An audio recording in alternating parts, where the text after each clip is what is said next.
Bienvenidos a este ciclo en el que tratamos del Ateneo, en el que tratamos de conmemorar el 50 aniversario de la Revolución de los Clavos, la Revolución de los Claveles. Bienvenidos a esta segunda jornada. Ayer tuvimos como ponente a nuestro amigo João Paulo Garriñas. Hoy tenemos como invitado a una persona que no necesita presentación. Aún así la vamos a hacer por expreso deseo de nuestro amigo y maestro, además en sentido literal, Moisés Cayetano Rosado.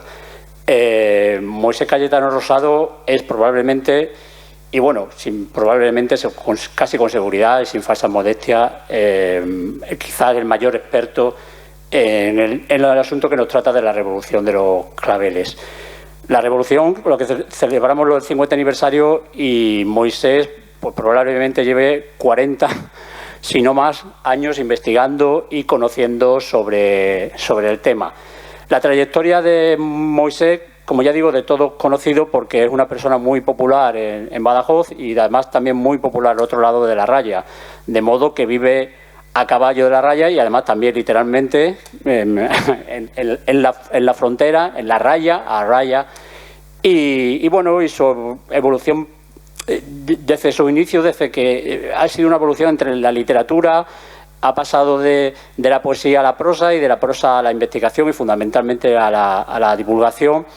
Yo recuerdo porque sí, como digo, he sido alumno de Moisés y recuerdo también he leído también sus obras, su poesía, su prosa. Recuerdo Las 4 de la tarde, Las moscas, ¿no? Premio Felipe Trigo, en su momento ya ha llovido también desde entonces, y fundamentalmente su obra posterior, su investigación posterior relacionada con todo lo relativo, con todo lo que interesa con nuestro país hermano, con Portugal. Fundamentalmente a raíz de su labor como director de la revista transfronteriza O Peruliño. Le pedí a Moisés, tengo aquí la ficha, le pedí a Moisés que me hiciera un breve resumen de su currículum y con su modestia habitual, más que un resumen, ha sido un esquema, porque además su obra, como ya digo, tanto su obra literaria como su labor investigadora, además de bien conocida, es enorme, es casi inabarcable en todos estos años. Entonces, bueno, voy a hacer una especie de resumen que me ha pasado él y a continuación le voy a dar la palabra. Después de la conferencia de Moisés va a haber un turno para preguntas y respuestas. Le rogaría, en primer lugar, que levantara la mano quien quisiera hacer una pregunta y, en segundo lugar, que esperara unos segundos, muy brevemente, porque le tenemos que pasar el micrófono, estamos grabando, y si no hace la pregunta delante del micrófono, pues evidentemente no va a salir. Quiero agradecer, después de todo este rollo que les estoy metiendo, al Ateneo, a nuestro presidente, a Paco Olivares, que esté aquí presente y que haya sido tan amable siempre de apoyarnos en este ciclo que hemos organizado desde la coordinadora de Historia y Patrimonio del Ateneo de Badajoz, y también a José María Palacio, coordinador institucional de Caja Almendralejo, y fundamentalmente a la Fundación Caja Almendralejo por cedernos estas magníficas instalaciones. Moisés Cayetano, como digo, tiene su currículum, que nació el 18 de diciembre de 1951, la fecha me la ha pasado él, con lo cual, si no quería que la revelara, pues en fin, mal asunto, no lo hubieras puesto. Nació en la Roca de la Sierra, es maestro de primera enseñanza, con posterioridad licenciado en Filosofía y Ciencia de la Educación y licenciado en doctor en Geografía e Historia. Entre sus trabajos sobresalen la creación poética y narrativa, así como los ensayos e investigaciones sobre la migración en general y extremeña y de la raya al uso española en particular. El estudio de las fortificaciones hispano-portuguesas y su valoración por la calificación como patrimonio de la humanidad, la investigación de los procesos de descolonización de España y Portugal, así como, en fin, la Revolución de los Cravos, su reforma agraria y evolución hasta finales del siglo XX. De sus libros, relacionados precisamente con el tema de que nos trata, el asunto que nos ocupa hoy, y de las relaciones transfronterizas, destacan especialmente Abril, 25, El sueño domesticado, de la Fundación de Investigaciones Marxistas del año 1999, La Tierra Devastada, en Operuliño, de Badajoz 2009, La Raya Bélica, del campo de batalla al de la emigración y otras cuestiones peninsulares, de la Fundación Badajoz 2018, y su obra sobre Salguero Maya, Das guerras en África a Revolución dos Cravos, en Colibrí, y en la Fundación de Caja de Badajoz del año 2021. Su último libro es Siempre Abril, o Siempre Abril, Abril Siempre, de Ediciones Colibrí, del año 2003. Estas últimas obras las tienen también a su disposición gracias a nuestro librero de confianza, Agustín, de la librería Tusitala. Así que, bueno, es todo lo que tengo que decir. Como ya he comentado antes, después de la presentación se producirá el debate y nada, darles de nuevo la bienvenida y fundamentalmente darle las gracias a Moisés. Cuando quieras, Moisés.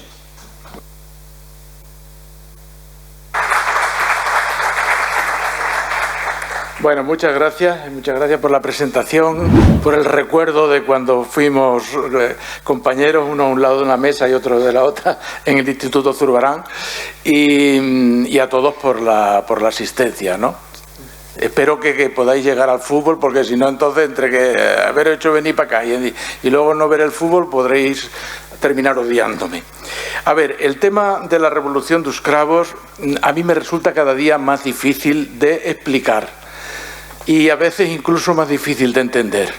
Dice que llevo 40, quizás no tanto, pero sí, desde luego, 30 y más años estudiándolo en documentos, en memorias, en conversaciones con los propios protagonistas, porque afortunadamente los protagonistas tenían 20 y pocos años o 30 en el momento en que se produce el golpe de Estado, y por tanto ahora tienen 80 años, ¿no? Incluso menos, 75, y puedes hablar con ellos y ver sus enormes diferencias entre unos y otros. Lo que más se conoce de la Revolución dos Cravos es los cravos, los claveles, ¿no? Los claveles que se pusieron en la boca de las espingardas, y que fue una casualidad. Parece, aunque hay contradicciones, es que todo, cuando pasa la leyenda, se va modificando el sentido, incluso la realidad de los hechos. A mí me decía el comandante, porque en Marina se llaman comandantes, el capitán de mar y guerra, Almada Contreiras, que es el que ha traducido mi libro de Salguero Maya, me decía, no, si eso no es cierto que fuera una florista Celeste Calleiro, no, fue que en unos almacenes iban a celebrar un aniversario de su apertura, y entonces pues reunieron una serie de mazos de claveles para repartirlo entre los trabajadores, entre los clientes, y bueno, como no pudieron abrir porque el altercado que había en la Baixa Lisboeta era tan enorme, tan grande, el tumulto, todo mezclado, personas, paisanos con militares, como luego ya explicaremos, pues dijeron, ¿y qué hacemos con esto? Llevároslo. Y entre ellos varias floristas pues lo llevaban. Los soldados, ya un poco cansados de estar en los chaimites, como yo llamo, en los tanques, en los coches, le pedían cualquier cosa, de cigarros, y no, lo único que tenemos son claveles. Bueno, pues claveles. Y pusieron, a algunos se le ocurrió ponerlo en la boca del fusil, y aquello pues tuvo éxito y se propagó de esa manera. Yo he subrayado ahí en una primera, no sé si se verá bien, pero lo leo, una frase muy interesante de un periodista francés, Dominique Ruiz, que decía, confesó que nunca había cubierto una revolución donde en vez de tiros se distribuyeran flores. Y esa marca pues realmente una diferencia significativa de lo que fue el proceso revolucionario, el reparto de flores, que es lo que ha quedado. Ahí vemos unos soldados que la llevan en la boca de los fusiles, una foto muy conocida, y la otra es una foto muy interesante de un niño que le está poniendo en la boca de la espingarda, en la boca del fusil, un clavel. Una foto de estudio, una foto totalmente hecha de una manera expresa para publicarla. El chico, que vive como tantos fuera, vive en Bélgica, ya no es chico, tiene casi 60 años, pues fue preparado con ropas así un poco desgastadas y roídas para que resultara más el contraste y la fuerza expresiva de la foto fuera mayor, ¿no? Pero no es que en realidad un niño pasara y pusiera ese clavel en la espingarda. Bien, bueno, esto es como introducción a lo que tenemos que ir luego desarrollando. A ver, Portugal estaba, al decir Portugal, es el gobierno realmente portugués muy orgulloso de su imperio. Un imperio que era tan grande que les gustaba compararlo con lo que podía ser la extensión de Europa. Ahí en rojo oscuro están superpuestas una serie de manchas que corresponden a los territorios que poseía lo que ellos llamaron provincias ultramarinas. Por eso de provincias ultramarinas es el nombre que se le da a las colonias cuando la ONU empieza a dar caña y a decir que había que descolonizar. Y el gobierno dice, ¿descolonizar qué? Nosotros no tenemos colonia. Tenemos provincias repartidas a lo largo de todo un mundo entero. Y esas colonias son tan grandes como toda Europa occidental junta. Hay una frase que era muy propia de los años 50, incluso del comienzo de los años 60, y era: Portugal se extiende desde un Miño, el río Miño, hasta Timor, en el otro lado, de Miño hasta Timor. Esta frase va a ser una especie de lema machacón que se les va a meter incluso no solo a los escolares, a los estudiantes en general, a la gente, sino a los militares en las academias. Los militares están convencidos, como luego iré diciendo, los jóvenes militares, los que van a la academia con 18 o 20 años, de que ellos pertenecen a un país que se extiende del Miño hasta Timor. Y cuando empiecen las guerras coloniales y haya que ir a ellas, ellos están convencidos de que van a defender a su país, porque su país va de Miño hasta Timor. Lo dicen ellos permanentemente en sus memorias. Yo he leído la memoria de muchos de ellos, luego veré alguna, y señalan que iban con esa ilusión al principio, año 61, que cuando empiezan las guerras en Angola, 61 hasta el 65, hasta el 66, la mitad, iban completamente convencidos de que su misión patriótica era defender la patria única y la patria indivisible. Hay una frase de Marcelo Caetano cuando van a perder Timor y incluso cuando van a perder también Guinea, en la que dice: los soldados, los militares, solo regresan a la península, a la metrópoli, vencedores o muertos. Y esto lo van a repetir no solamente en Timor, declarando incluso traidor al general Vasallo, que es el que rinde las tropas mínimas ante la gran avalancha de los batallones que le asediaban, sino al mismo Spínola, que en un momento determinado quiere hacer unas negociaciones con el frente de Guinea, con el Payecé, y se lo prohíben absolutamente porque no se regresa, no se cede y únicamente se puede triunfar o morir, ¿no?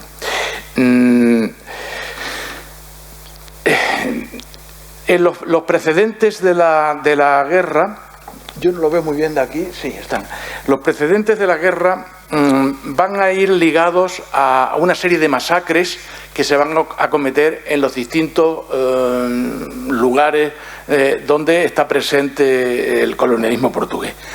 Incluso en los años 50 ya se van a producir en lugares, en islas pequeñas como Sao Tomé. En Sao Tomé hay una masacre en la que los trabajadores se niegan, acostumbrados a vivir en pequeñas comunidades con una vida autosuficiente, cuando la industria del algodón, la industria del azúcar, del café, del cacao, hace que entren grandes empresas latifundistas a explotarlas y necesitan trabajadores, va a ocurrir el trabajo forzado. Y ante las protestas de trabajo forzado se responde de una manera absoluta masacrando a la población. Estas masacres van a dar lugar a una contestación inmediata por parte de los propios grupos que se organizan. Y la primera de ellas va a ser en Angola, el 3 de enero, cuando los trabajadores de una empresa que se llama Cotonang, algodón de Angola, se rebelan contra la explotación que está sufriendo y se manifiestan contra ella. Y hay una represión que se calcula, depende de quién lo establezca el cálculo, entre 400 y 7.000 personas muertas en aquel momento. A eso ellos van a responder con una contraofensiva ya en el mes de marzo, muy bien organizada, muy bien planificada por la Unión del Pueblo Angolano, por la UPA, liderada por uno de los mayores líderes que tuvieron en Angola al principio, Olden Roberto, en la que, como todavía no tenían armas, van a utilizar katanas. La katana es como una... No es una espada. La katana de Japón. No, la katana es como una especie de cuchillo largo para cortar, un machete, es un machete. Ahí yo muestro, no sé si la veis bien, una primera... Esto marca. Una primera foto de las primeras masacres en Angola, en marzo. Procuraban, decía Olden Roberto, yo le he oído muchas declaraciones diciendo que él nunca autorizó ese tipo de masacre, sino una rebelión simplemente activa, pero no llegando a lo que se realizó en los distintos poblados. Llegaban a los poblados y con las katanas atacaban a la población, blancos y negros, a los negros asimilados, a los negros que participaban de la vida organizada por los propios portugueses, y los mataban a machetazos.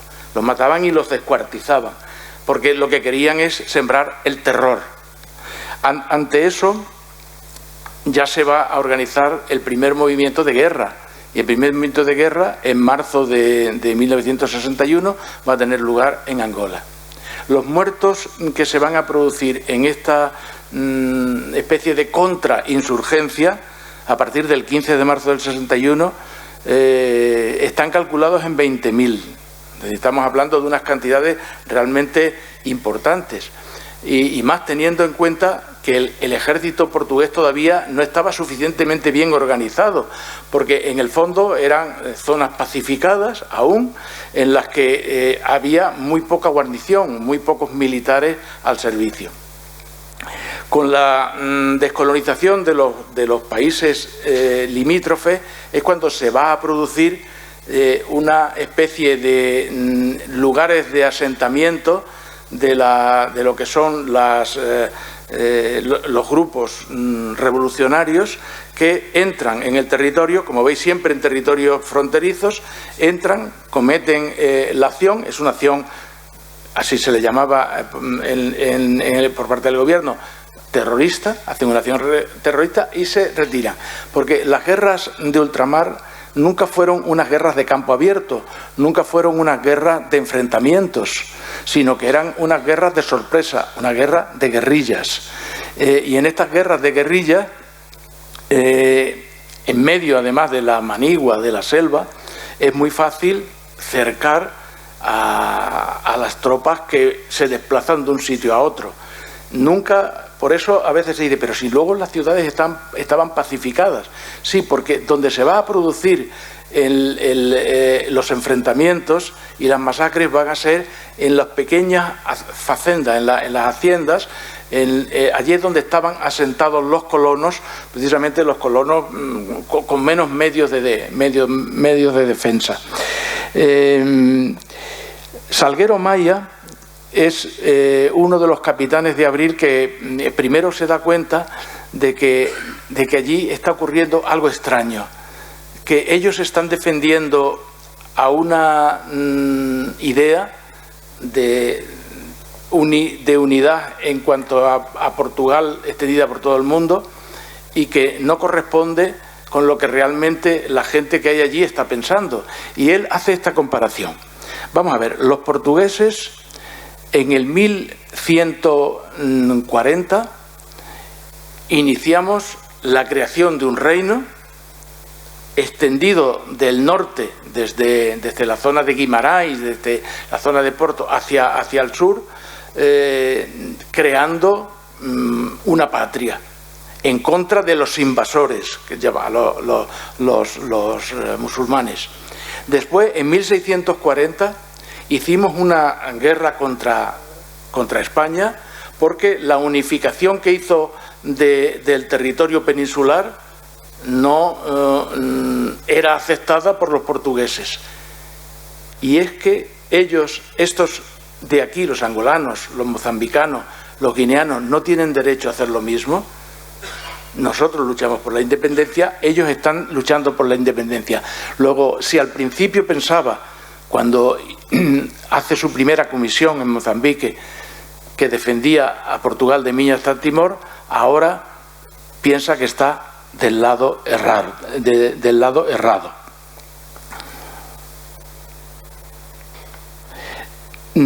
Uno de los protagonistas de la revolución que más conoce todo el mundo es Otelo Sarraiva de Carvalho. Otelo es el que planifica todo el plan de ataque en el golpe del 25 de abril. Mira, él dice en sus memorias, en Alborada de Abril, dice: partíamos ufanos, orgullosos de la misión que íbamos a cumplir, de la defensa del sagrado territorio patrio que nuestros mayores tenían conquistado hacía 400 años. Marchábamos contra los terroristas, los insurgentes, bandos de rebeldes cuyos jefes, manipulados por Moscú, merecían severa lección. Y ese era el pensamiento con el que iban al principio en los años 60, 61, 65.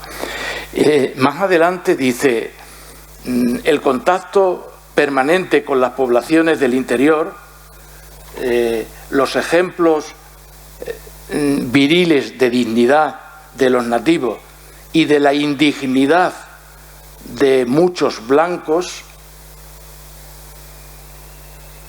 nos ayudaron a ver que estábamos confundidos, que no estábamos defendiendo justamente a nuestro país. Otro de los militares más emblemáticos es Vasco Lorenzo. Vasco Lorenzo vive, Otelo ha muerto, es el presidente de la asociación 25 de abril. Él también viene a decir lo mismo. Dice: la guerra colonial sirvió para dar sentido y contenido al objetivo de nuestra manera de ser. Por un lado, el contacto con los soldados, que nos revelaron día a día los muchos problemas que la guerra, con la consecuente ausencia de familias, les creaba. Se juntaron a esto el factor de haber llevado consigo músicas de intervención que oíamos normalmente en grupos. Salguero Maya vuelve a decir esto que acabo de decir antes de cómo veía que ellos estaban luchando también por su propio territorio y que que teníamos necesidad de acabar con esta situación. Yo he querido traer el testimonio de otro militar por el contraste que hay entre ellos ideológicamente. Mira, Otelo siempre fue un hombre de pensamientos radicales, de pensamiento de izquierda radical. Vasco Lorenzo, de pensamientos moderados socialistas. Salguero Maya, de pensamientos avanzados socialistas. Y Jaime Neves era un hombre más que de derecha, de extrema derecha, pero también coincide en lo mismo.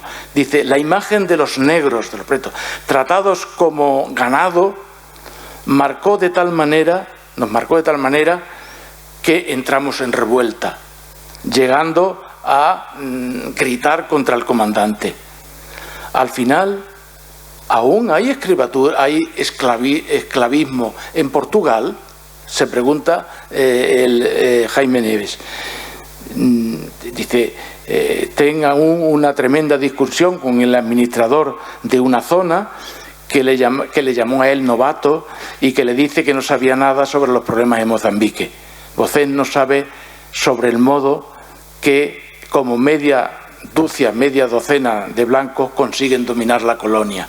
Ya también siente esa rebelión. Es decir, la rebelión de los militares, porque muchas veces se pregunta ¿qué ideología tenían los militares que se rebelaron contra las guerras coloniales? Todas. Es decir, la rebelión fue desde la extrema izquierda que representa Otelo hasta una extrema derecha que representa Jaime Neves, o una posición más centrada que representaría Vasco Lorenzo o Salguero Maya. Hubo, en principio, así es como normalmente se suele decir, un problema profesional. Es decir, los militares se rebelaron, los jóvenes militares, no porque no quisieran luchar en las colonias, sino porque hubo un problema de tipo profesional. Y es que, como cada vez eran menos los que querían ir a la academia militar, había muy pocos mandos, alféreces, luego-tenientes capitanes, que eran los que mandaban a las compañías.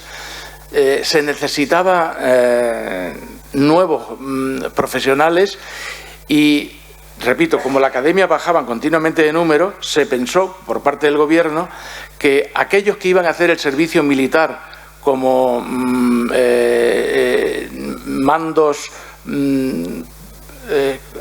aquí le llamábamos alféreces provisionales, es decir, algo que hacen las mili no como soldados sino como graduados, podían tener la posibilidad de quedarse en el ejército haciendo 2 cursos de 6 meses, con lo cual pasaban a ser capitanes.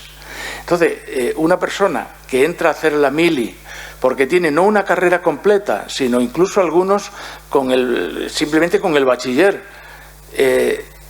hace el periodo de instrucción, sale de alférez, avanza 2 años más, hace 2 cursos de 6 meses y es inmediatamente teniente y capitán, se colocaba por encima de los militares profesionales que habían hecho una carrera de 5 años. Entonces, esto entra en contradicción. Hay una protesta por parte de lo que llaman los militares del cuadro permanente en septiembre de 1973 y es la primera protesta que hay. Y muchas veces se piensa que esa es la causa del golpe militar. Evidentemente es insuficiente el motivo como para generar el movimiento que hubo tan profundo. Hablando con muchos de ellos, reconocen que efectivamente eso formaba parte, pero también las masacres que estaban viendo, las masacres que continuamente vivían en las colonias. Tened en cuenta que los jóvenes capitanes con 25 años, 28, 30 como mucho, estaban desplazados en grandes territorios que estaban completamente a su mando. Al hablar de grandes territorios me refiero que un capitán, o incluso ni siquiera capitán, alférez, dominaba una zona como toda la provincia de Badajoz. Y en esa zona como toda la provincia de Badajoz tenía a su mando 150 soldados. Absolutamente insuficiente. Y su trabajo consistía en ir de un lado a otro apagando fuegos. Es decir, allá donde se producía algún tipo de conato, de rebelión, algún tipo de acto terrorista. Con lo cual su sufrimiento era permanente.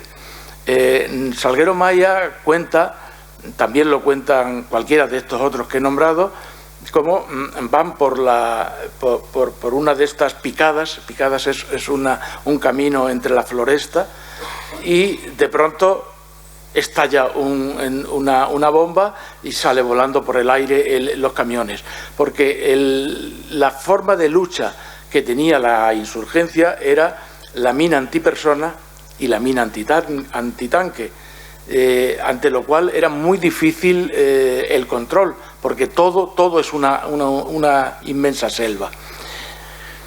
¿Qué es lo que pretendían fundamentalmente los grupos de liberación? No provocar muertes exactamente, preferían provocar grandes heridos. Por eso lo que más se va a dar cuenta que en estos 13 años se calcula que no llegan a 9.000 muertos, pero sí 30.000 heridos de gran consideración, sobre todo con las piernas cortadas, los brazos, ciegos. Primero, por lo que eso significa de tragedia. Segundo, por el impacto que va a provocar en las familias. Hay que considerar que en estos 13 años pasaron por las colonias 1 millón de jóvenes, de una población de 8,5 millones de habitantes. 1 millón de jóvenes a lo largo de los 13 años. Es decir, todas las familias de Portugal estuvieron envueltas en la tragedia.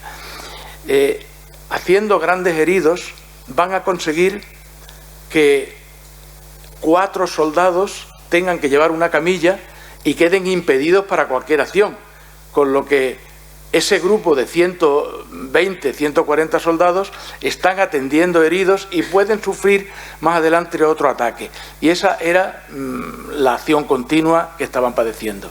Normalmente los soldados servían 2 años, a veces 3, podía llegar a tener 2 comisiones distintas. Es decir, uno hacía el servicio militar obligatorio de 2 años en Angola, Mozambique o Guinea, volvía a su tierra y podía ser llamado otra vez.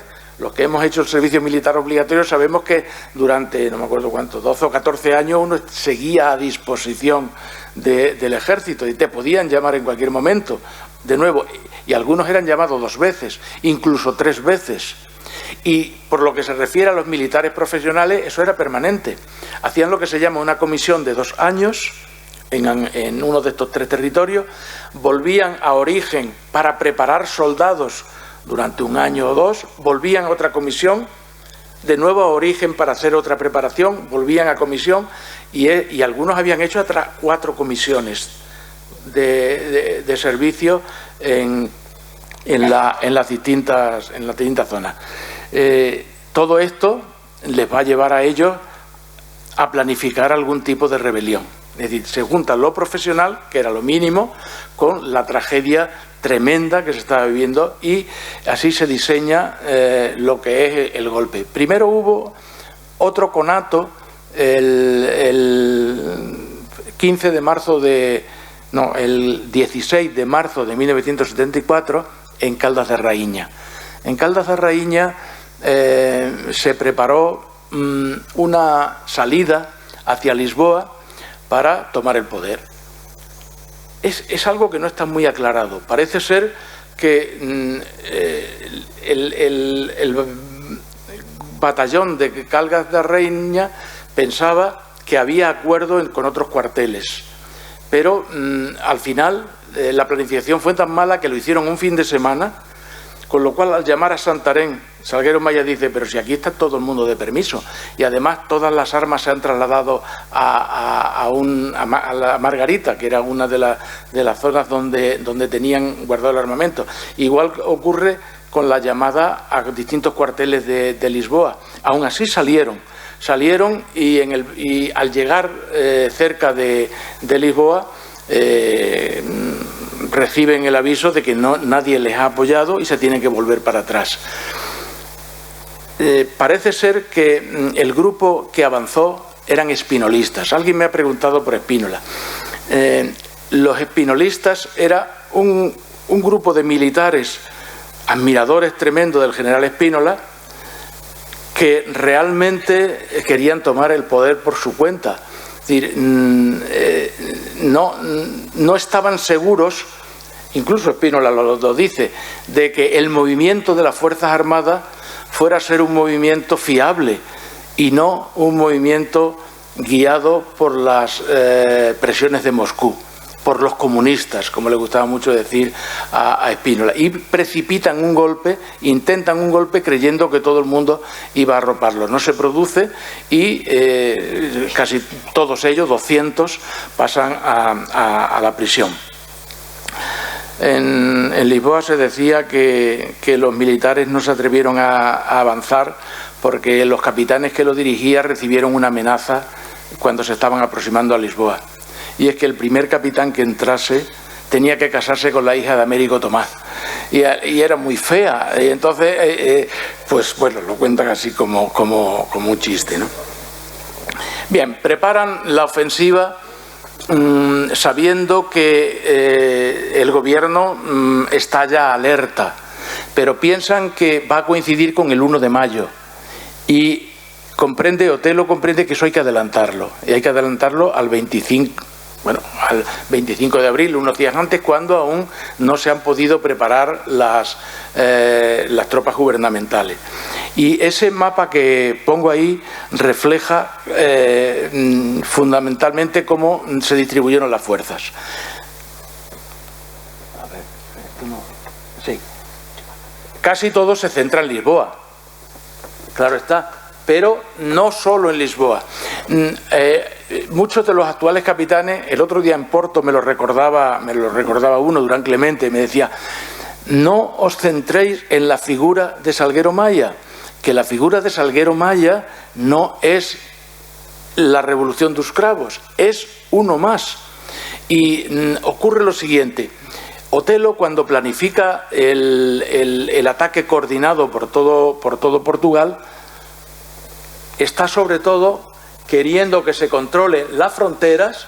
Fijaros, todos los pasos de fronteras van a ser controlados, claro está, para que no entren de España refuerzos y para que no salgan de ahí gente a los que ellos quieren controlar, sobre todo la PIDE, la policía secreta. También quieren controlar todos los aeropuertos. Donde quiera que haya un aeropuerto hay que establecer un control. Los bancos, los cuarteles, fundamentalmente, claro, los cuarteles de Lisboa.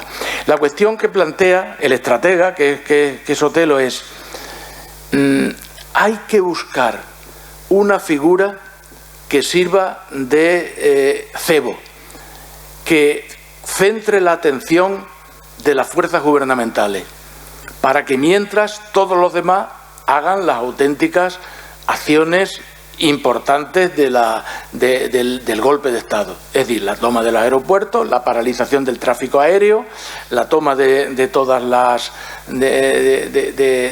aduanas para que no entre ni salga nadie, los bancos, por supuesto, por el dinero, y los cuarteles. Y para ello esa figura tiene que armar, dice Otelo, mucho barullo, tiene que armar mucho barullo, salir de una posición y que sea inmediatamente detectada. Y eso se lo encomiendan a Salguero Maya. Sale de Santarém, del cuartel de la Escuela Práctica de Caballería de Santarém, con 12 viaturas fundamentales, 12 chaimites, baja hacia Lisboa, llega, quien conozca Lisboa, en la zona de Campo Grande, Campo Pequeño, la Avenida de la Libertad y la Baixa, con lo cual ya le están detectando totalmente y tiene que ir a los pasos du Concello, a la plaza de comercio, y allí detener los tanques, tomar Radio Marconi y controlar un poco la situación de los ministerios. Pues ahí estaban los ministerios del Ejército, el Ministerio de la Marina, fundamentalmente. Y mientras los demás hacer las acciones. Y así se hizo. Pero da la coincidencia de que van a ocurrir dos hechos que no estaban previstos. Uno es que en el mar de la Paja, ya llegando hacia el Océano Atlántico, había maniobras marítimas de la OTAN. Y entre ellos había una fragata a la que el gobierno, el Ministerio de la Marina, ordena que se retire de la formación, vaya frente a la plaza de comercio, se sitúe y dispare contra las tropas que hay allí. Es decir, la orden era bombardear con armamento pesadísimo a las tanquetas, por llamarlo de alguna manera, las chaimitas y las tanquetas de Salguero Maya. Si la orden se hubiera cumplido, hubieran convertido en polvo a los 200 y algo de soldados, a los carros de combate que llevaba y a los jeeps y a todo, hubiera sido así, ¿no? Esto fue, ¿a qué hora? Lo tengo aquí apuntado, a las 9 de la mañana, porque Salguero Maya había salido a las 3, mientras había llegado a las 6 y pico, mientras se sitúan y iba concentrando toda esa atención. No se producen los disparos, no está perfectamente claro por qué. Yo he leído todos los relatorios que hay, el comandante de la fragata, que era el comandante Lousa, por cierto, padre del que fue luego líder del bloque de izquierda.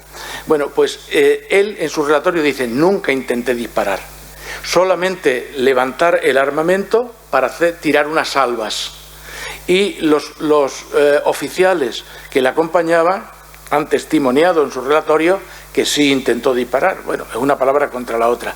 En cualquier caso, el disparo, aunque se hubiera producido al aire, habría producido pánico.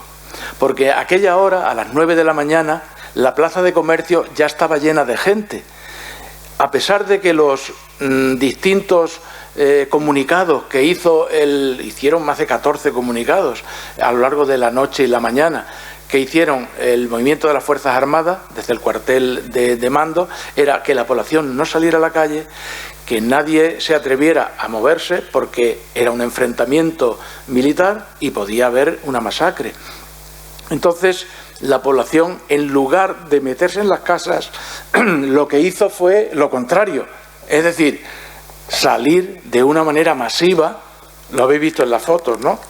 Lo veremos después. Salir de una manera masiva, ocupar las calles, ocupar incluso los tanques, si se subían por encima de los tanques, los árboles, y aquello hacía que cualquier acción que tomara la fragata Gaku Cutiño significaría no matar a los 200 y pico de militares de la Escuela Práctica de Caballería de Santarém, sino a miles de personas.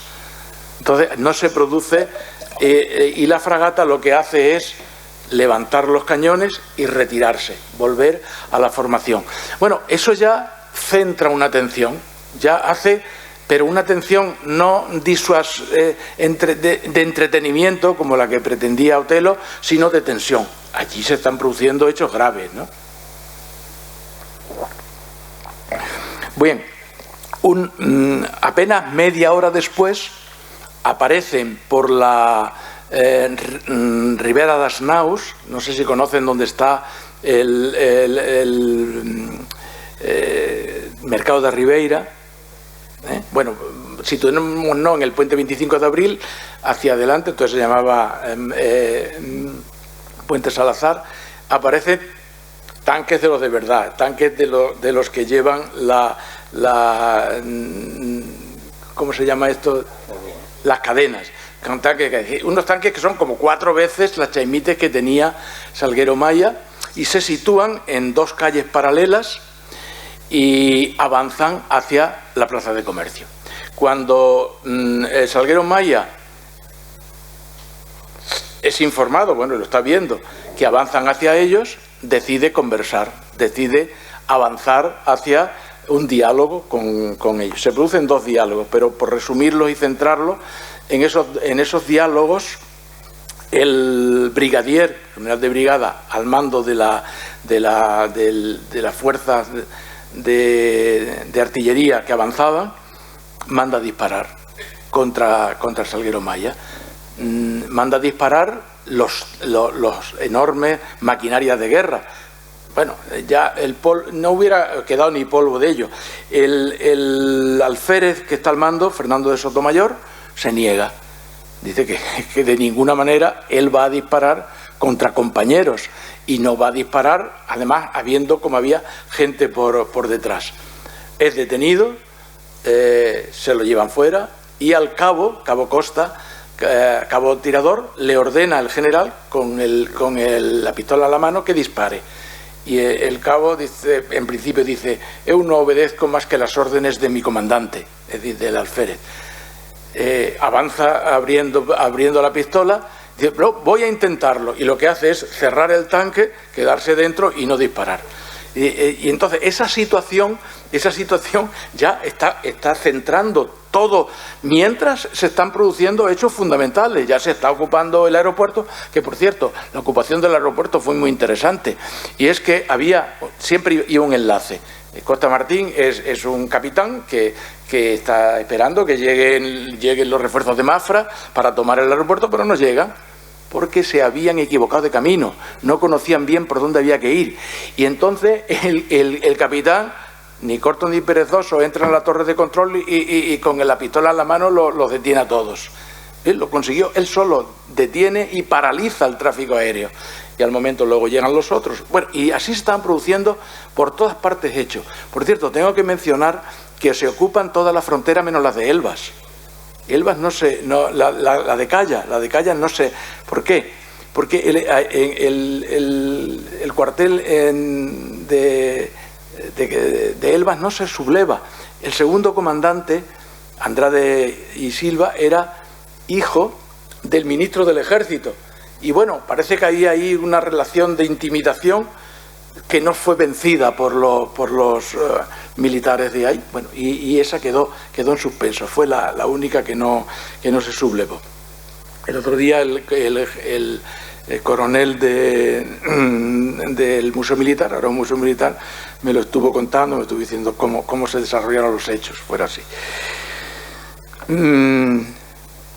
El brigadier, como podéis imaginar, un general de brigada que es desobedecido, no ya por un alférez, sino por un cabo, pues entró en cólera absoluta.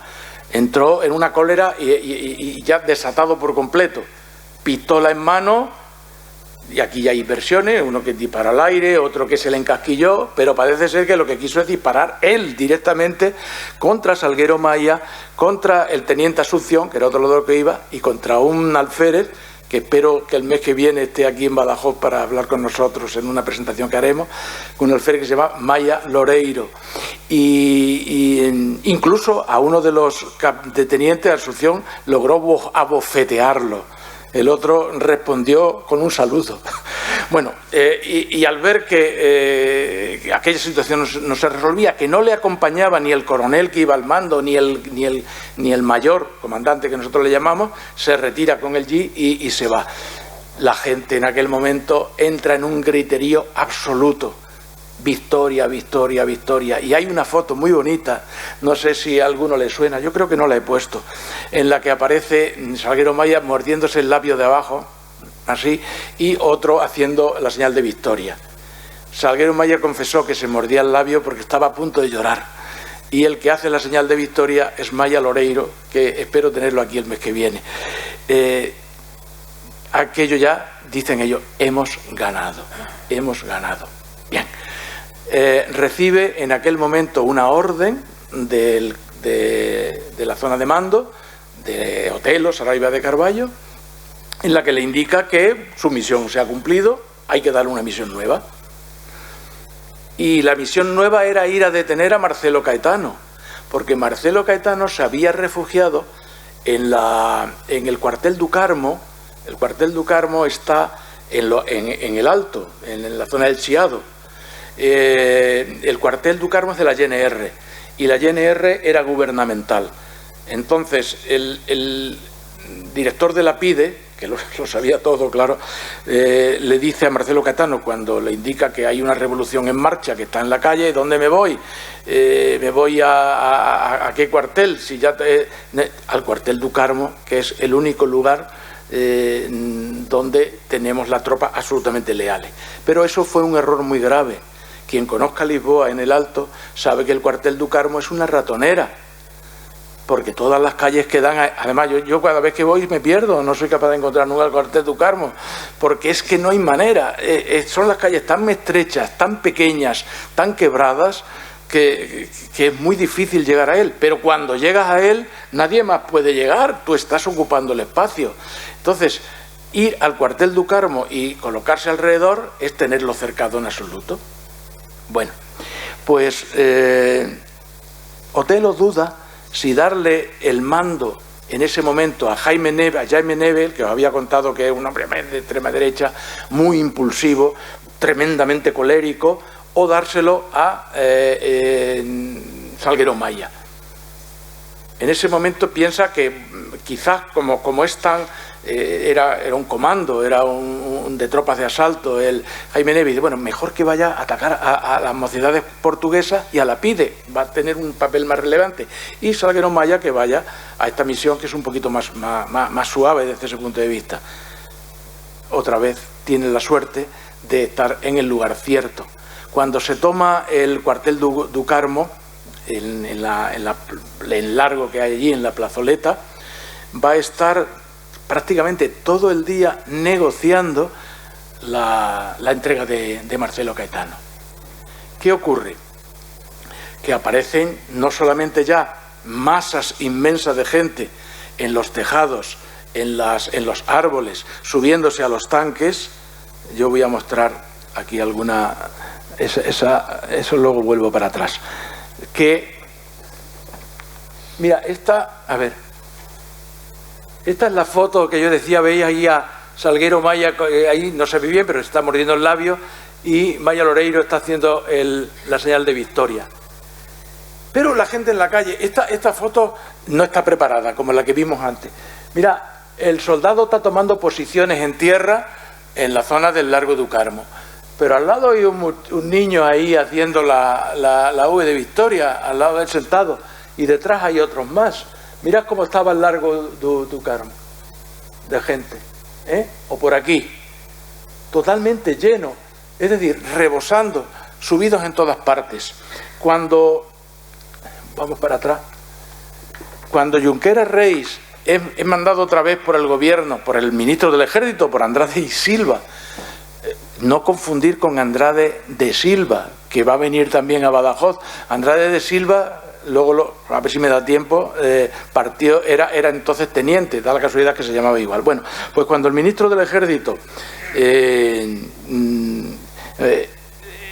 manda otra vez al brigadier Junqueras Rey a subir por la calle Alecrín, por las calles que hay desde la ribera de Lasnau hacia la plaza de Camões, hacia el cuartel du Carmo, primero no caben los tanques, tiene que pasar con las chaimites. Y segundo, él dice, todas estas conversaciones, como estaban interceptadas, estaban cogidas por el puesto de mando, pues por eso las sabemos. Dice, ministro, es que no puedo pasar, primero porque no quepo, y segundo, porque la gente, las cientos y miles de personas que hay aquí, se creen que es que voy a ayudar. Como sepan que soy tropa gubernamental, aquí nos matan a todos. Nos matan a todos porque es que están con ellos. Hemos perdido la guerra, hemos perdido la batalla. No podemos, y se tiene que retirar.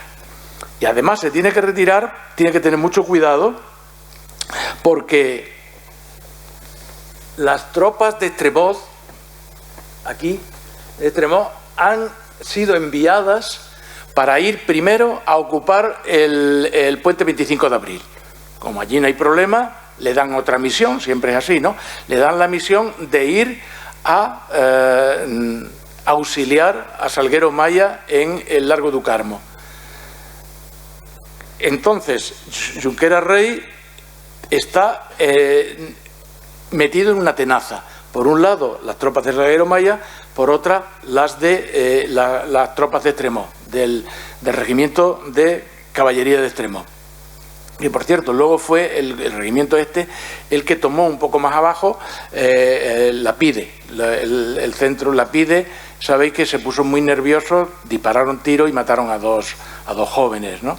Y luego uno de ellos salió corriendo y también fue un soldado disparó contra él. Son las tres únicas muertes que se produjeron entonces, en aquel día. ¿Veis? Aquí también salen las tropas de Vendas Novas hacia el Alto de Almada. Quien haya visto el Cristo ese de Almada que es tan grande, pues allí se colocaron, y si la fragata Gago Cutiño hubiera disparado, ellos estaban perfectamente situados y lo tenían ya todo a las miras para destruir a la fragata. Es decir, se hubieran producido una serie de enfrentamientos tremendos. Salguero Maya consigue algo que parecía imposible, y era ir templando el tiempo para que ni disparara la GNR, que tenía un buen armamento, ni él disparar más que unas ráfagas que hizo allí de aviso. Y ya por la tarde se entrega Marcelo Caetano, tras él entrar a hablar con él mismo, pero Marcelo Caetano dice que él nunca se puede entregar a un capitán, que tiene que entregarse a un general. Y el general que prefiere Marcelo Caetano y con el que van a negociar es Spínola. Spínola, en principio, cuando es llamado para que vaya a detener a Marcelo Caetano, habla directamente con Marcelo Caetano y Marcelo Caetano le dice: usted, o su excelencia, que es el líder del movimiento, será al que entrego el poder. Y Spínola, todo esto está registrado en grabaciones: no, yo no pertenezco al movimiento, estoy al margen, pero estoy al servicio de la patria. Si a mí se me indica que vaya a tomar el poder, voy a tomar el poder, pero no pertenezco a él. Es que me estoy enrollando mucho.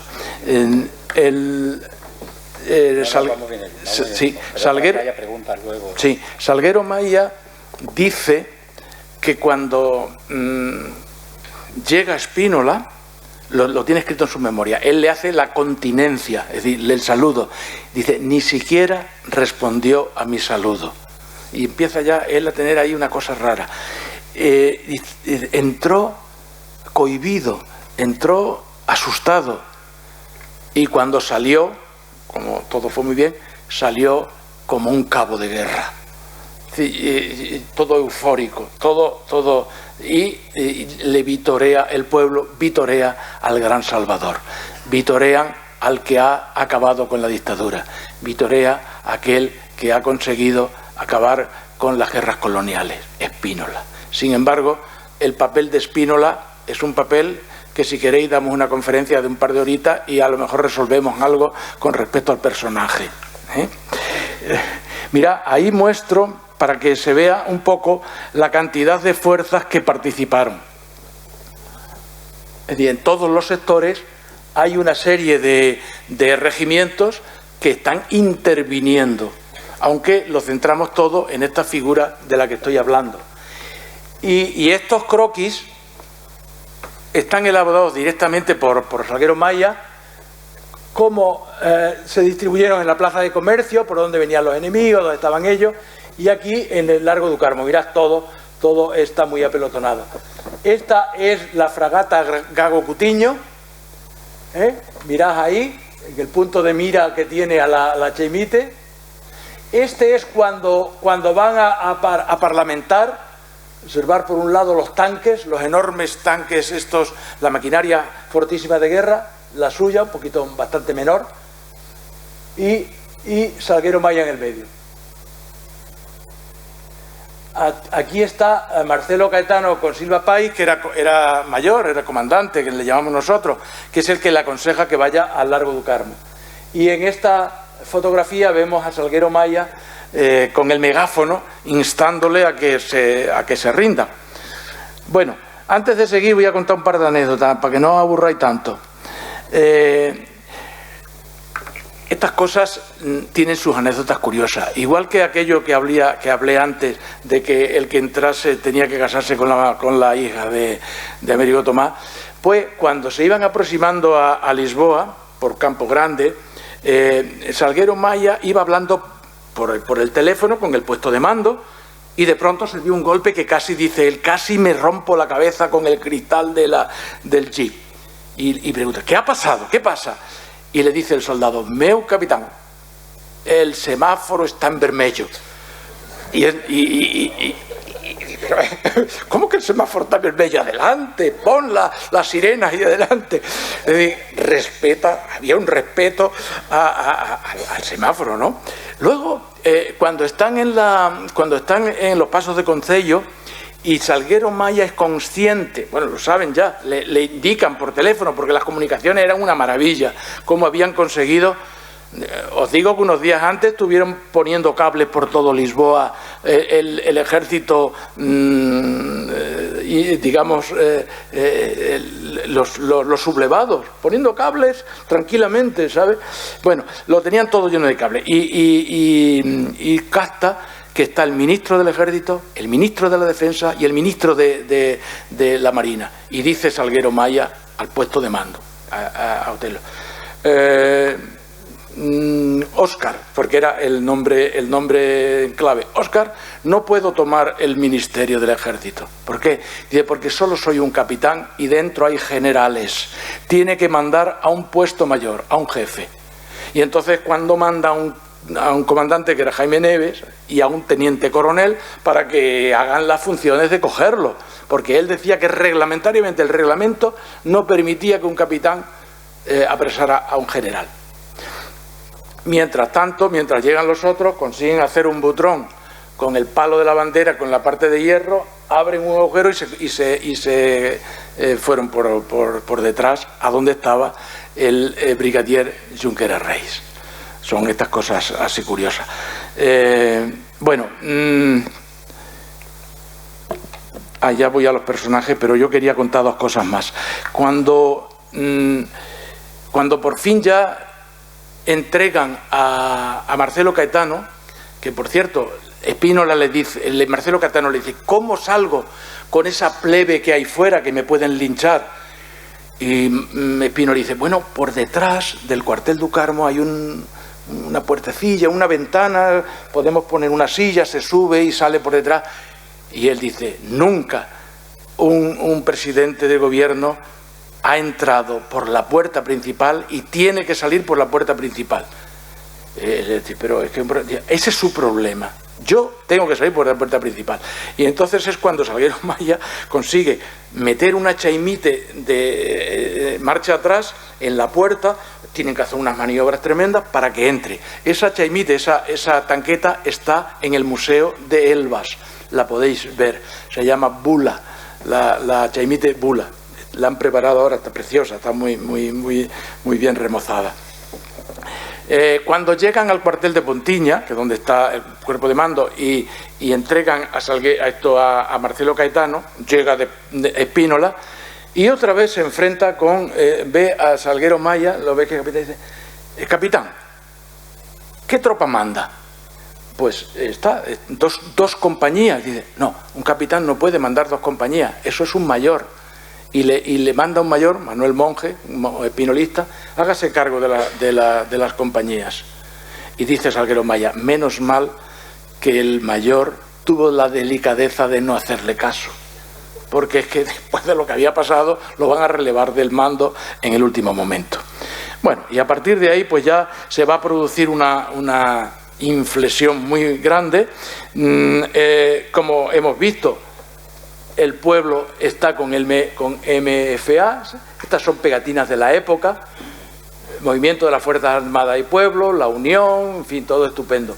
Y al mismo tiempo aquellas personas que han colaborado con la PIDE o que se le acusa de haber colaborado con la policía secreta, porque la policía, la PIDE, no solamente tenía a sus propios agentes, sino a lo que llamaban bufos, es decir, soplones. Y cualquiera podía ser un soplón o ser acusado de soplón. Por tanto, algunos hicieron como hay muchos, que pagaban en los periódicos de gran tirada, como por ejemplo en El Expreso, unas declaraciones donde decían que ellos no habían pertenecido nunca a la PIDE, no habían colaborado con ella y por el contrario eran una persona muy adeptas a la democracia. Estas cosas ocurren. Los protagonistas fundamentales de los hechos. Por aligerar, porque si no yo estoy viendo que no acabo nunca. Pues por una parte, los militares, este es Otelo. Otelo ha venido aquí a Badajoz un par de veces a charlar, es una persona entrañable. y Salguero Maya. Por otra parte, Spínola, que fue luego el primer presidente de la República, muy poco tiempo, desde abril hasta el 28 de septiembre, porque ahí hubo una disonancia que, si la explico entonces tendría que ser media hora más, y le releva el que había sido su jefe, que era Costa Gómez, y este va a estar hasta que haya elecciones y tome el mando Ramallo Eanes, que también era mayor, lo que nosotros llamamos comandante, pero en un golpe que se hizo el 25 de noviembre del 75 fue ascendido a general de 4 estrellas. Bueno, Costa Gómez y Vasco Gonsalves. Vasco Gonsalves era coronel durante el periodo de preparación de la Revolución, y va a ser el presidente de gobierno, el presidente del gobierno del segundo, tercero, cuarto y quinto gobiernos provisionales. Era un hombre muy impulsivo y muy centrado en las grandes reformas, porque los militares hicieron este proceso con un programa. Incluso el mismo Salguero Maya le pregunta a Otelo cuando lo invita a participar: ¿tienes alguna pregunta? Y dos preguntas. Era muy impulsivo hablando. 2 preguntas. ¿Cuáles? Primero, ¿hay generales? Siempre, sí, hay generales. Dice, no había ninguno. Dice Otelo, no había ninguno, pero yo le tenía que decir que había. ¿Hay programa? Sí, hay programa. ¿Qué dice el programa? Fundamentalmente 3 cosas. 3 Ds. Descolonizar, democratizar y desenvolver. Desenvolver es desarrollar el país económicamente, ¿no? Darle un impulso. Bueno, pues Vasco Gonsalves era una persona que, habiendo superado las 2 primeras Ds, descolonizar, que se descolonizó, y se democratizó, sin duda, quería también hacer la otra D, la de desenvolver, una D muy difícil de conseguir. Y pongo, esto ya son flashes, porque si no, no acabo, ¿verdad? Unas figuras políticas más importantes son 2, las 2 grandes figuras de la época. Álvaro Cuñal, el secretario general del Partido Comunista, el único partido organizado en la época, aunque el Partido Socialista ya desde el año anterior se había fundado, fundamentalmente en Alemania, con Willy Brandt de por medio, y Mario Soares. Mario Soares es una figura bastante controvertida, como Spínola. Me preguntaron antes por Spínola y como un día de esto me vais a invitar a que dé una conferencia sobre Spínola y Mario Soares. Mirad lo que escribe, esto parece hasta mentira, pero como el periódico está ahí, es verdad. Esto, el 1 de agosto del 75, atención, el 1 de agosto del 75, Franco murió el 20 de noviembre del 75, y en el periódico Hoy, se publicó un extenso reportaje de Gaspar García Moreno, donde en titulares decía esto: Soares es una vedette. Ha sacrificado a un partido revolucionario para su interés. El problema económico supera con mucho al político. Vasco Gonsalves es de los hombres más honestos del movimiento de las Fuerzas Armadas. Siempre dijo Spínola que era un comunista irredento. En general no se han integrado en el espíritu de la descolonización. Spínola es un hombre prácticamente olvidado. Claro, publicar estas cosas en España, en Badajoz, tiene su miga, ¿no? Es interesantísimo. Por eso digo que esto necesitaría de un análisis más profundo, que podemos hacer en algún momento. Bueno, y a partir de entonces pues se han creado muchos movimientos, porque, mirad, la revolución tuvo... Porque claro, cuando hablamos de la revolución de los claveles, hay que centrar. Por una parte está el golpe militar, que es en el que me he centrado hablando, el golpe militar, que es una cosa, y el proceso revolucionario, que es otra cosa. El proceso revolucionario es el periodo que va desde el 25 de abril del 74 hasta noviembre del 75. Es el periodo revolucionario. Ahí hubo ya un corte importante que yo no sé si me da tiempo de terminarlo. ¿Y qué se hizo en esa época? Pues se hicieron, por ejemplo, muchas expropiaciones de fincas. Aquí en el Alentejo se expropiaron 1 millón de hectáreas. Un poco más en Ribadeo y otro poco en Santarém, 1.100.000 en total, en la que se asentaron 50.000 campesinos. Y esa reforma agraria fue uno de las banderas del Vasco González, del que estuve hablando. Se nacionalizaron, pero al mismo tiempo se produjo un problema muy grave, que fue el que llamamos el de los retornados. Porque, claro, no hemos pensado que cuando se produce la independencia, sobre todo de Angola y Mozambique, muchos colonos temen estar allí y temen a las represalias que sí se están produciendo. Desde Angola retornan más de 500.000 personas y de Mozambique más de 200.000.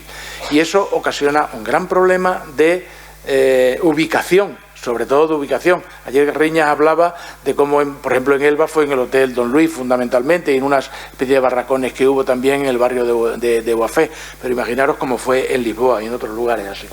Bueno, y a partir de ahí pues se han creado, para reivindicar este periodo, una serie de asociaciones como es la Asociación 25 de Abril, que en ella están casi el 90% de los capitanes de la época, la Asociación Conquistas de la Revolución, la Asociación Salguero Maya, este es el Andrade Silva y estamos los dos en Santarém, y se produce una serie de desencuentros entre los militares, fundamentalmente el 25 de noviembre, porque ya he explicado cómo se marcha desde la euforia del momento, las pequeñas decepciones hasta las grandes decepciones.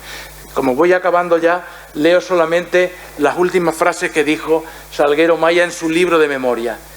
Dice: muchos pagan el idealismo y la generosidad de los capitanes de Abril con el mismo comportamiento que caracterizó el régimen nacido el 28 de mayo. Se refiere a la dictadura salazarista. La corrupción, la incompetencia, el compadreo y el circo del poder. Salguero Maya, cuando estando muy enfermo de cáncer se siente morir, escribe su especie de testamento, sus deseos. Esto es de su puño y letra.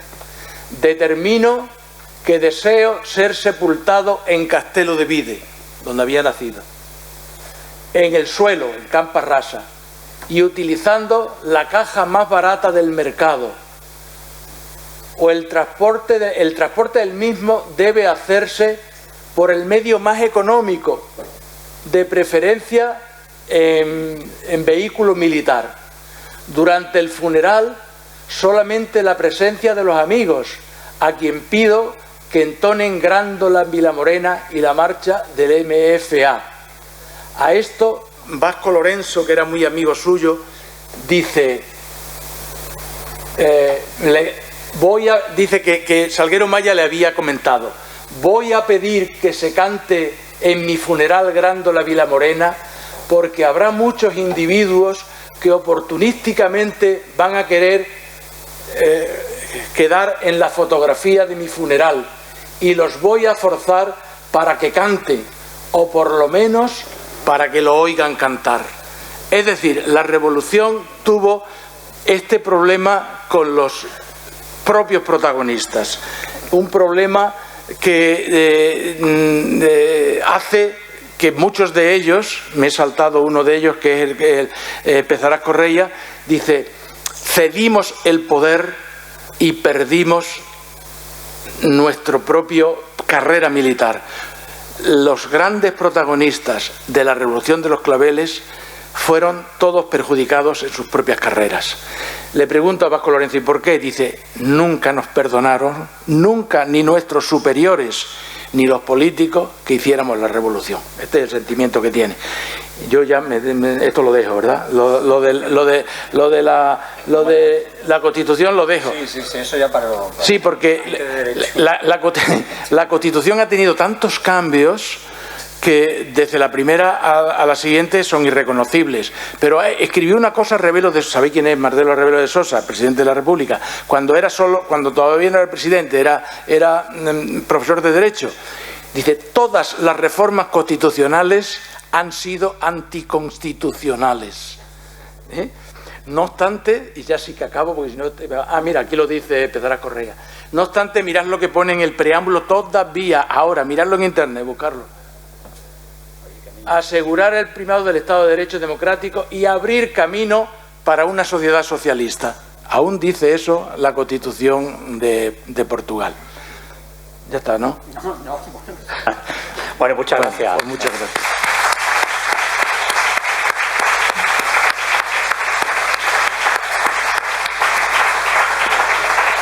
Yo es que no sé si nos hemos pasado de tiempo, pero lo contabas con tanta pasión y también contado que hubiera sido un pecado interrumpirte.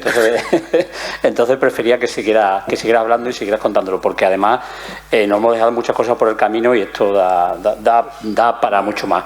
Pero como en el aforo, en la sala, hay también muchos madridistas que son gente de bien y algunos de ellos quizás nos estén abandonando, pues vamos a... No sé el tiempo que tenemos aún... Vale, pues vamos bien.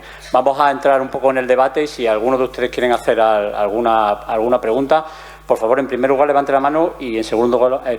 Ahí, muy bien. Y ahora espera un segundillo que le acerquemos el micrófono. Mientras te lo acercan, decir, es que este tema es inabordable. Yo habré dicho el 5% de lo que debería haber dicho, pero por eso me interesa mucho que se pregunte, más que nada, por si puedo aclarar cosas que sí interesen a uno u a otro. Gracias. Un par de cosas. Aparte del papel del general del monóculo, que daría para mucha tela, no sé el papel. Yo creo que a mí me parece... ¿Se oye esto? No se oye, creo. No sé qué tengo que hacer aquí. Sí. Es que me lo tendré que acercar un poco. No, estaba preguntando por el papel del general Spínola, que es por lo menos tibio, por lo que, al menos por lo que yo interpreto, lo que pretendiera es sustituir al presidente de la República, Américo Tomás. Hay otra pregunta, aparte de eso, que eso daría por una conferencia lo de Spínola. Hay una cosa que a mí no me acaba de cuadrar. ¿Cómo Salgueiro Maya, dirigiendo una columna militar sublevada de Santarém a Lisboa, llega de Santarém a Lisboa limpiamente, respetando los semáforos, según acabas de decirme? No solamente eso, sino que entra en Lisboa, la cruza entera, llega a la plaza de comercio y se planta allí, aquí estoy ya. ¿Qué hacía la PIDE? ¿Y los servicios de información militar? ¿Nadie se enteraba de nada? ¿Cómo llegó todo el mundo a la plaza de comercio?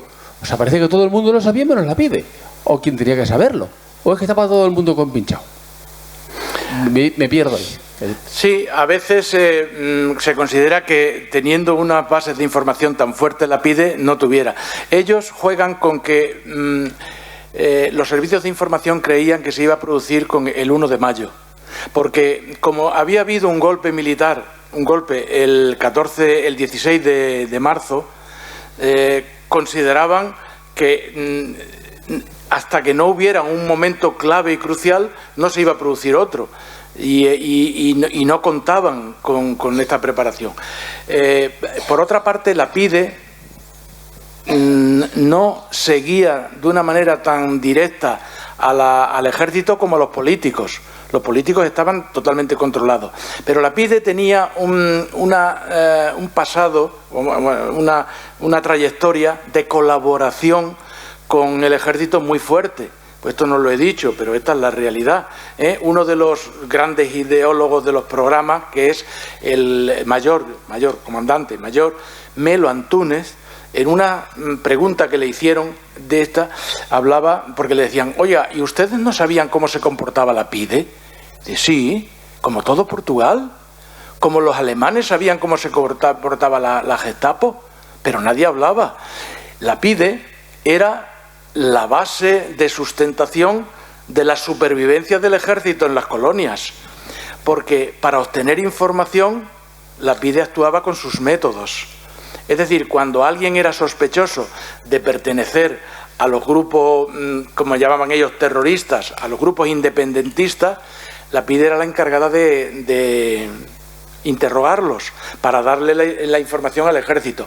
Por tanto, en las colonias la colaboración PIDE-ejército era muy fuerte, sobre todo a niveles de mandos. Y el respeto era absoluto y los militares eran intocables. Tocar a un ejército que está jugándose en la vida en las colonias, al gobierno le resultaba muy complicado. Entonces, digamos que ellos actuaban con cierto grado de impunidad, ¿no? Cuando él atraviesa hacia Lisboa, sí que le interceptan en algunos momentos, sobre todo la GNR, que es la que estaba, pero ellos simplemente están haciendo maniobras militares. Y como maniobras militares que no dan cuenta a ningún otro estamento, pues pasan. No obstante, aún así tiene varias interrupciones en el camino y tiene que enfrentarse. Lo que pasa es que son unos enfrentamientos muy curiosos. En la Plaza de las Cebollas, no sé si sabéis cuál es, donde está la Fundación Saramago, está al lado de la Plaza de Comercio, muy cerca, aparece un pelotón de la policía mandado por un teniente a enfrentarse con Salguero Maya, también a interceptarlo. Y curiosamente los periodistas ya están allí, lo ves que se abrazan. Porque es que era su alumno, había sido su alumno, y ellos, los militares, pues son muy, dentro de ellos, el cariño es fuerte, ¿no? Y le dice, ¿pero tú qué haces aquí? No, me han mandado a interceptar. Y dice, ¿pero cómo me va a interceptar? Tengo ahí 12 tanquetas, tú no puedes con 4 fusiles.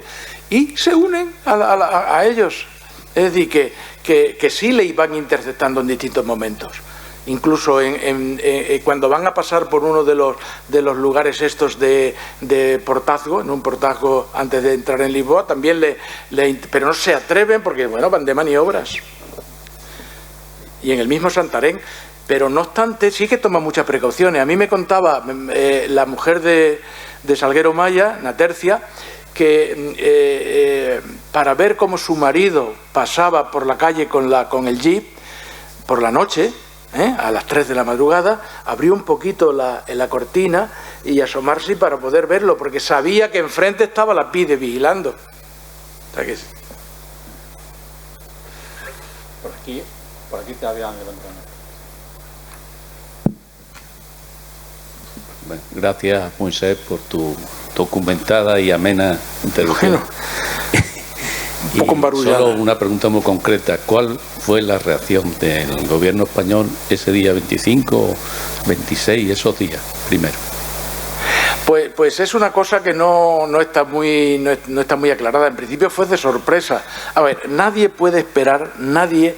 Y a todas las personas, que unos militares jóvenes, con 25, con 30 años, con toda la carrera por delante, capitanes, mayores, incluso tenientes coroneles algunos, vayan a rebelarse contra una dictadura.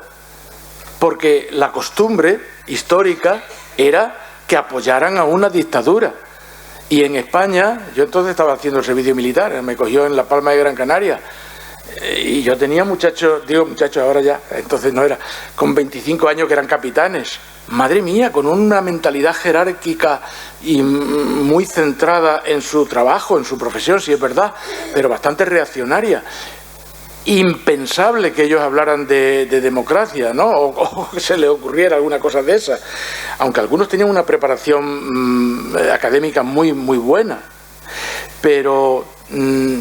le cogía absolutamente por sorpresa, no tenía ningún sentido. Por eso esos primeros días no hay reacción, no hay ninguna reacción. Sí que hay una presencia del movimiento que había en España de militares demócratas, ¿no? El movimiento, ¿cómo se llamaba? La Unión Militar, sí. Incluso parece ser que alguno entró clandestinamente y estuvo con ellos, pero una cosa anecdótica nada más. Por allí creo al final. Primero del fondo.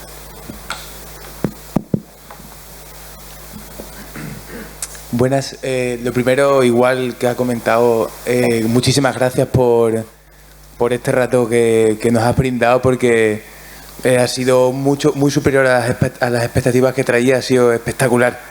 Y yo sigo mucho, yo soy cantautor y sigo mucho a José Seca Alfonso, toda su obra, en concreto canciones como Os Vampiros, Sí. que habla de la vida y bueno, y su vida, que al parecer vivió de chico en África, en Angola y en Mozambique. ¿Cuál fue? Bueno, y la canción de Grandiola Vila Morena se dice que fue la que dio paso en secreto a que comenzase la revolución. ¿Cuál fue la relación que tuvo José Alfonso con lo que es el movimiento de revolución de la revolución de los claveles? O sea, A ver, los cantautores, y aquí en España también ocurría lo mismo, tuvieron un papel muy relevante en la formación de la conciencia, porque no he hablado, es que es imposible, de que aquí estoy hablando de movimientos militares, pero también hay que hablar de movimientos políticos, movimientos estudiantiles y sindicales. Es decir, que hubo un conjunto de rebeliones y de presiones grandes, y entre otros de los cantautores. Hay como mínimo 20 cantautores emblemáticos, no solo Seca Alfonso, ¿no?, sino que hay una gran cantidad de ellos cuyas canciones son casi la música de cabecera de muchos de estos capitanes. Salguero Maya dice que es que él los escuchaba a diario, y Vampiros fue una canción que cantó mucho y la cantaba con sus propios soldados en Guinea. La transformaba, y la verdad es que hablaba de los generales panzones, y lo llamó a capítulo Spínola, y le dijo: usted, porque estaba Spínola entonces allí de gobernador, usted no es un alférez para andar cantando esas cosas, porque el alférez se consideraba que era un muchacho joven que estaba haciendo la mili. Usted es un capitán, y un capitán no puede hacer esas frivolidades, ¿no? Le riñó en ese sentido. Pero ellos, se fue creando esa conciencia en los militares en buena parte a través de los cantautores. Le tenían mucho respeto y mucho cariño a todos. Y por supuesto a Seca Alfonso. Eso era una cosa para ellos extraordinaria. En Grandiola Vila Morena no era la canción que se eligió para el levantamiento de las 12:30 de la madrugada, que es cuando se inicia el movimiento. Iba a ser otra canción, pero de Seca Alfonso, no recuerdo cuál era, pero estaba prohibida.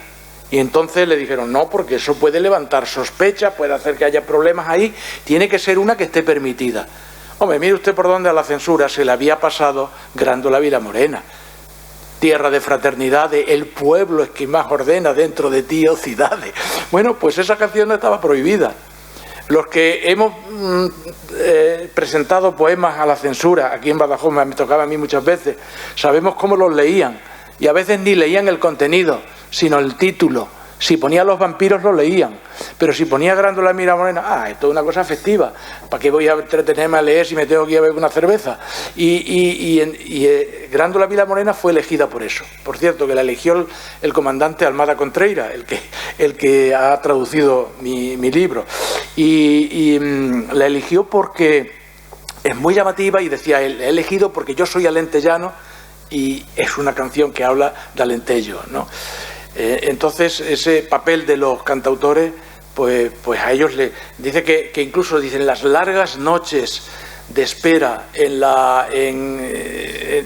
los campos, dentro del alambre farpado, de cuando estaban recogidos, escuchábamos y leíamos canciones de los cantautores.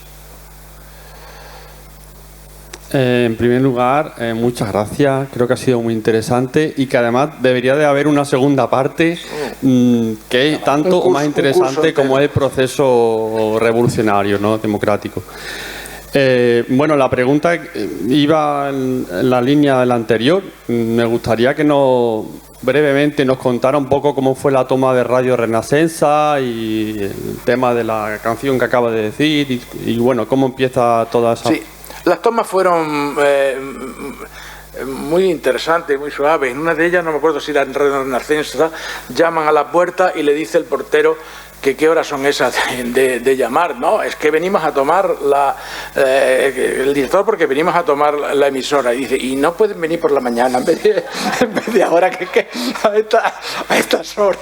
Venga. Y claro, y luego los propios locutores participan y lo hacen de una manera emotiva y emocionada porque ellos quieren formar parte del movimiento, quieren poner su voz. Y muchas veces algunos de los oficiales dicen, oiga, si usted, porque puede ser un compromiso, si esto fracasa, porque podía fracasar, pueden tomar represalias contra el locutor por no haberse esforzado. Voy a leerlo yo. Y dice, no, quiero leerlo. Es decir, en las propias emisoras van a contar con el entusiasmo de los locutores. Generalmente sí. Bueno, y en la calle con los fotógrafos, esas fotos tan maravillosas que hay y los reportajes tan extraordinarios, pues son porque es que lo viven los profesionales.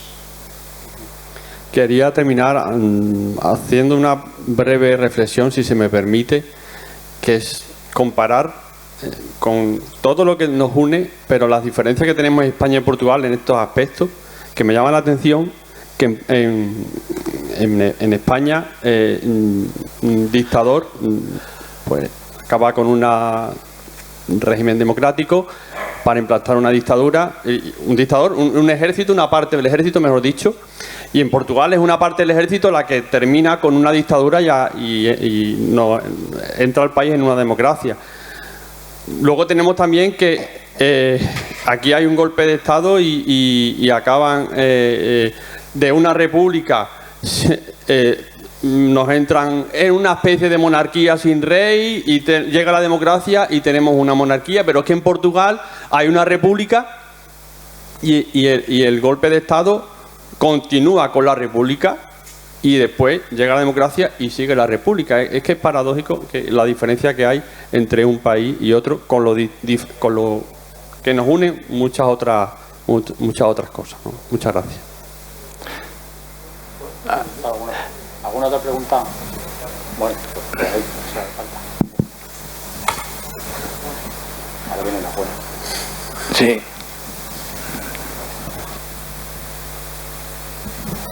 Buenas noches. He llegado un poco tarde, me he equivocado de la hora, hombre. Una cosa muy concreta, Moisés. No tengo claro bien. El golpe es en el abril del 74. Y luego, más o menos, la idea que yo tengo, pero no la tengo clara. Más o menos entran en el gobierno, en el poder, los comunistas. Sí. Los comunistas. Y eso dura, creo que hasta el 79, 80, por ahí. No lo tengo claro eso. Claro, solamente sí. esa precisión. ¿Cuándo entran y cuándo salen y por qué salen? Bueno, vamos a ver. Los gobiernos provisionales, que se llaman los gobiernos provisionales, están formados por la coalición y representación de los distintos partidos. Solo que los gobiernos de Vasco González eran considerados de tendencia radical y con mucha influencia comunista. Y entonces en el último de ellos, se sale el Partido Socialista, con lo cual se crea una crisis de gobierno y tiene que dimitir y entran después Piñero de Acevedo, que es el último, y ya se forma un gobierno socialista, socialdemócrata. Pero aún así, y es importante lo que te has preguntado porque es que me lo he tenido que saltar, sí que es cierto que se producen una serie de movimientos sindicales y militares que crean un gran conflicto, porque los militares no eran todos iguales, no eran todos revolucionarios de esta tendencia, sino, ya viste que antes hablé de Jaime Neves, que era un hombre de extrema derecha, o de Otelo, que era un hombre, pues, digamos, de extrema izquierda, y estaban trabajando juntos, y Otelo ordenaba a Jaime Neves, por ejemplo, y le obedecía perfectamente. Entonces, sobre todo en lo que llamamos el verano caliente del 75, se ocuparon muchísimas fincas, se nacionalizó la banca, los seguros, se nacionalizó los transportes, fue bastante radical. Todo luego va a aparecer en la Constitución del 76, es lo curioso. Todo, pues que me lo he saltado, la Constitución del 76 lo especifica todo, todas estas cosas consagradas en la Constitución, que luego después se eliminan en el 82. Esto da lugar a muchos enfrentamientos. En un momento determinado, unos obreros ocupan el Palacio de Congresos suyos y tienen retenido 36 horas a los diputados sin poder salir. Los secuestran, que además Piñero de Acevedo dice, está grabado, a mí no me gusta que me secuestren, me han secuestrado y no me gusta que me secuestren. A ver, claro, ¿cómo te va a gustar, no? Y así se producen muchos movimientos. Y había un grupo de 2.000 paracaidistas contratados, porque allí el sistema no era, es un sistema profesional pero de contrato, que les iban a rescindir el contrato, 2.000 y pico de paracaidistas. Y dicen ellos, padres de familia, gente con su vida profesional, y de pronto se iban a quedar en la calle y hacen una sublevación, digamos, en Tancos. Y ante esa sublevación se produce una contrasublevación. Es decir, el general Costa Gómez, presidente de la República, ordena que se disuelva a las tropas de paracaidistas y le manda el comando que lo va a realizar entonces era teniente coronel Ramallo Eanes, y Ramallo Eanes manda a Jaime Neves, que era comandante, lo ascendió a teniente coronel también, a que vaya contra ellos, y ese entra a sangre y fuego, entra a tiro limpio y los vence. Ocupa el grupo, digamos, disidente, la televisión, concretamente, antes hablé de él, de Durán Clemente, un capitán de Abril, y habla de que, bueno, que aquello es una manifestación perfectamente encuadrada dentro de la revolución, está justificándola, está diciendo que la gente salga a la calle a protestar, le cortan la emisión, y ahí es cuando se produce esa tremenda separación ya entre los dos grupos, entre el grupo que triunfa de tipo gubernamental mandado por Ramallo Eanes y el grupo un poquito más adelantado de Vasco González, que unos fueron a la cárcel, como por ejemplo Almada Contreras, el de Grándola Vida Morena, lo metieron directamente a la cárcel, o Durán Clemente o Varela Gómez, que era otro coronel, que tuvieron que exiliarse, se fueron a Cuba, después a Angola, y en ese momento ya se va a producir el último gobierno provisional de Piñero de Acevedo. Después habrá elecciones y en el 76 gana el Partido Socialista y digamos que toda ese ala revolucionaria queda completamente eliminada, ¿no? Queda absolutamente arrasada. Pero las cosas estas tan curiosas de Portugal, la Constitución votada menos un voto, votada por tanto por unanimidad, consagra todos esos principios que ya estaban siendo todos atacados por medio de decretos. Y ya hay un decreto en el 77, en el verano del 77, que rompe con toda la reforma agraria, se llama la Ley Barreto, y con todo este proceso. No obstante, permanecer en la Constitución. Bueno, si desean la última pregunta ya, de acuerdo, porque nos estamos pasando un poco de tiempo. Los goles del partido. Igual ya vamos ganando. Sí.